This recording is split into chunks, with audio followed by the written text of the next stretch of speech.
Well, good morning and welcome to TFMS, the Fabulous Morning Show, where I give you the latest in news, reviews, and the artist tunes busting here in America and things that's happening over a yard in the Caribbean, or what some would say the Caribbean. I got the breaking news right here, so let's jump right into it. It's episode 6. A man who was arrested at an airport in Pakistan with shoes that contained batteries, a circuit board, and an on and off switch said Monday that he did not know the materials was in his shoe. Faiz Mohammed said he had worn the same shoes while traveling from Muscat, Oman, where he worked as a construction supervisor, to Karachi, Pakistan in February. Investigators in Karachi arrested Mohammed on Sunday after a scanner sounded an alarm as he prepared to board a Thai Airways flight to Muscat. He said, well, they didn't find an explosive. Find that hard to believe. A former Sunday school teacher pleaded guilty to murder Monday in the death of an 8-year-old girl, court said. Melissa Huckabee pleaded guilty in the death of Sandra Cantu, a friend of her daughter who disappeared in Tracy, California in March 2009. It says her body was found about 10 days later in a suitcase submerged in a pond on a dairy farm. Prosecutors had charged Huckabee with murder, kidnapping, lewd, lascivious acts of a child under age 14, and rape by an instrument. They were seeking the death penalty. Huckabee will face a sentence from 25 years to life in prison without parole when she is sentenced on June 14, 2010. Reality TV personality Alexis Nyers was sentenced to 180 days in jail Monday for her role in the bling ring burglaries of celebrity homes in Hollywood, California.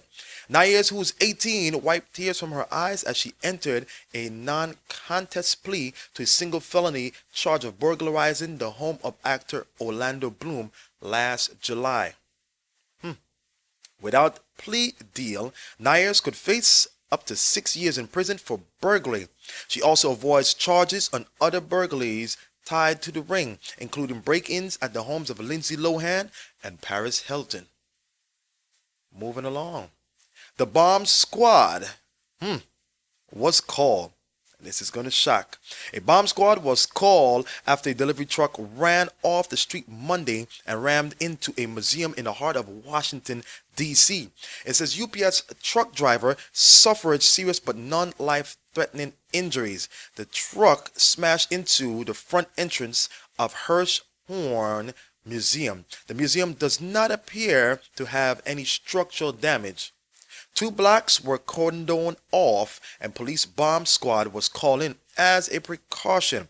Authorities gave an all clear hours later when it was determined no threat. TFMS, the Fabulous Morning Show. The latest in news and reviews and the hottest tunes here in America and over a yard. Caribbean news. Let's get into it. Port-au-Prince, Haiti. Haitian police used tear gas and warning shots to disperse protesters calling for President Rene Préval's resignation on Monday after some demonstrators robbed passerbys and tried to crash their barricades through and around the National Palace.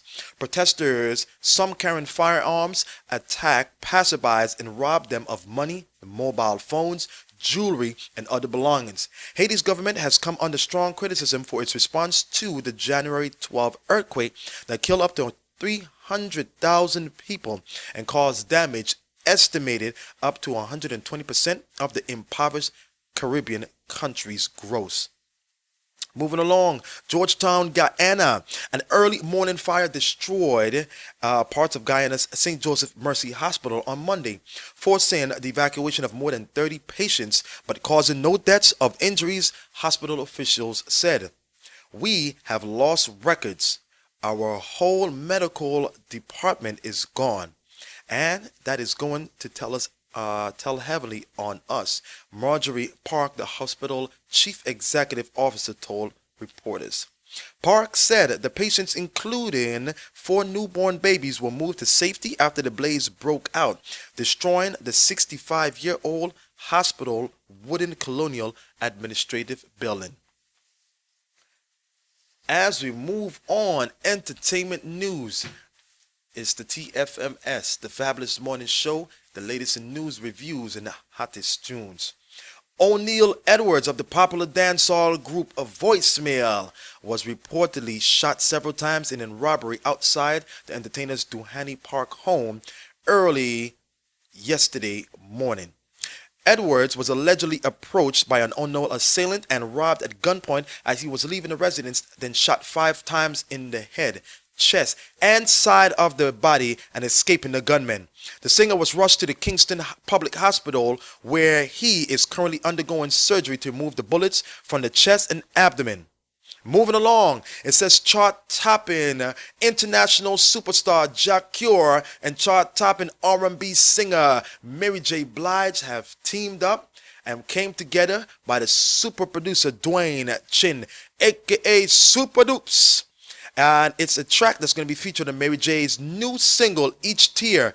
For those who don't know Super Dupes, it's not only a member of the Black Chinese sound system, but is also an internationally recognized producer. He has produced for the likelihoods of music entertainers like Estelle, Sean Paul, John Legend, Rihanna, Cardinal Official, and CALLABO, to name a few. Dancehall veterans Bounty Killer and you know Elephant Man, that's right, they're gearing up for a video shoot for their brand new club single, How We Do It, on the ZJ Chrome's Mad collab rhythm. It says the single, which was recorded shortly after Bounty Killer was granted bail stemming from an altercation with his girlfriend, marks the first time in 10 years since both artists have worked together on a project. Moving along, it says the rapper Drake has come forward to clarify comments made in a recent interview surrounding DJ Drama and his Gangsta Grillz franchise of mixtapes. When asked if he would be doing a Gangsta Grill mixtape, Drake responded by saying, "I just find it to be a tad bit boring. You know, people might want to hear it, but it's just not something that I really want to give you. I'd rather give you something that lasts a little longer than that, because those mixtapes never really last much longer than 6 months." He continued to say, "In no way did I intend to discredit the Gangsta Grillz brand." Drake said, "I have listened to many of Drama's mixtapes, and I will continue to do so in the years to come." TFMS, the Fabulous Morning Show with the latest in news and reviews and the hottest tunes here in America and over yard. This is how we do. Signing out.